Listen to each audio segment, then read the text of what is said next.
Bila aku buka TikTok, aku jumpa satu audio ni yang aku nak guna untuk video aku. Tapi macam mana aku nak masukkan lagu ni dalam video aku? Jom aku tunjuk cara nak ekstrak audio dalam CapCut. Okay, senang je. So basically, hampa buka je lagu apa yang hampa nak dekat TikTok dan hampa tekan je arrow ni.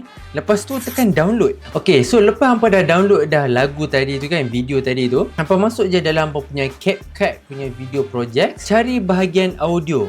Ini ada bahagian audio. Lepas tu dia ada bahagian extract. So tekan je extract. Cari balik video TikTok yang hampa download tadi ni. Contohnya yang ni. Lepas tu dia ada button extract and add audio. So tekan je benda tu. Lepas tu terus music akan masuk. So hampa boleh lah tolak music tu pergi kat depan. So bila play adalah music. Tapi jangan lupa lah untuk mute original footage tu. So kita tutup volume sound tu. So kita boleh lah adjust. So ni adalah lagu yang kita download pada TikTok tadi. So kita boleh naikkan volume dia.